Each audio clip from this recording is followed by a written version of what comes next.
आज हम आपको कक्षा 11 में अध्याय 5 पुष्पी पादपों की आकारिकी के बारे में पढ़ाएंगे। आप लोगों ने विभिन्न प्रकार के पौधे देखे होंगे। कई पौधों में पुष्प निकलते हैं तो कई में नहीं निकलते हैं। जितने भी पुष्पी पादप होते हैं उन सभी को एंजियोस्पर्म की श्रेणी में रखा गया है। प्रत्येक पुष्पी पादप अर्थात फ्लावरिंग प्लांट में प्रमुख भाग होते हैं।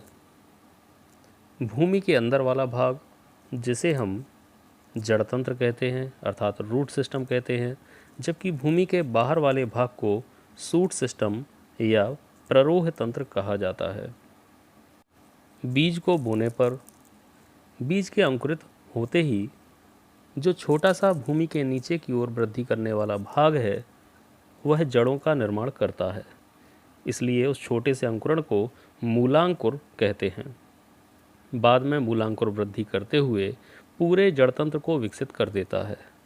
इसी प्रकार ऊपर की ओर एक छोटा सा भाग अंकुरित होता है जिसे शूट सिस्टम का शुरुआती भाग अर्थात प्रांकुर कहा जाता है।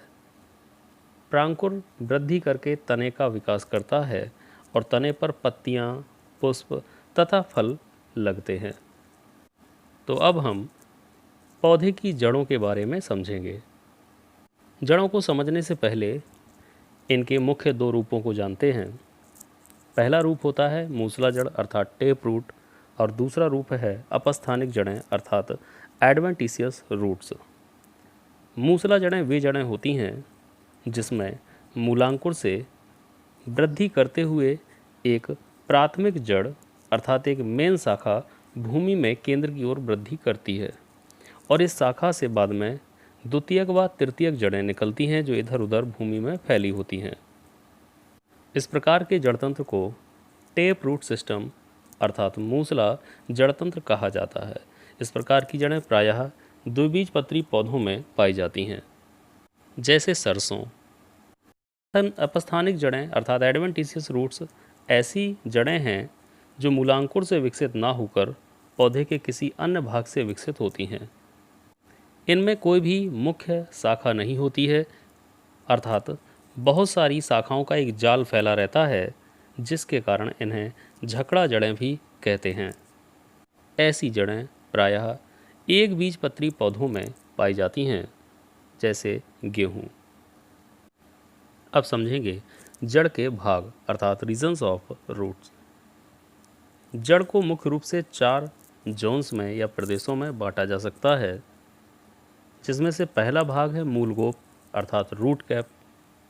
दूसरा भाग है कोशिका निर्माण प्रदेश अर्थात जोन ऑफ सेल फॉर्मेशन। तीसरा भाग है कोशिका दीर्घन प्रदेश अर्थात जोन ऑफ सेल एलोंगेशन। और चौथा भाग है कोशिका विभेदन या कोशिका परिपक्वन प्रदेश अर्थात जोन ऑफ सेल डिफरेंशिएशन। मूलगोप जिसे हम इंग्लिश में रूट कैप के नाम से जानते हैं, यह जड़ के अगले सिरे पर एक छोटी पतली और चिकनी टोपी के आकार का भाग होता है। इसे मूलगोप कहते हैं। यह जड़ों के सिरे पर स्थित कोमल कोशिकाओं को नष्ट होने से बचाता है।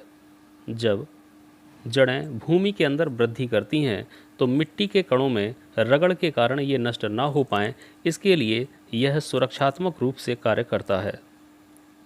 दूसरा भाग कोशिका निर्माण प्रदेश या जोन ऑफ सेल फॉर्मेशन, इसे ग्रोइंग रीजन भी कहा जा सकता है। यह रूट कैप के ठीक पीछे होता है।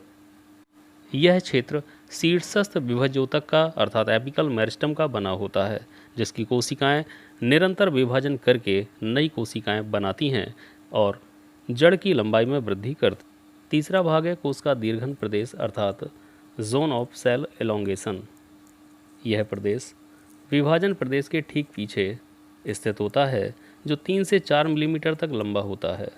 इस भाग में नई कोशिकाएं लंबाई में बढ़ती रहती हैं अर्थात एकत्रित होती रहती हैं।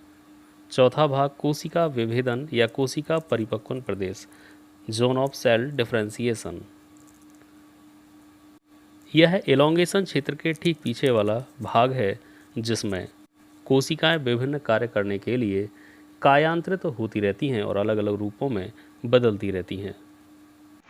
इस भाग में काफ़ी अधिक संख्या में मूल रोम भी होते हैं, जैसा कि इस चित्र में दिखाया गया है।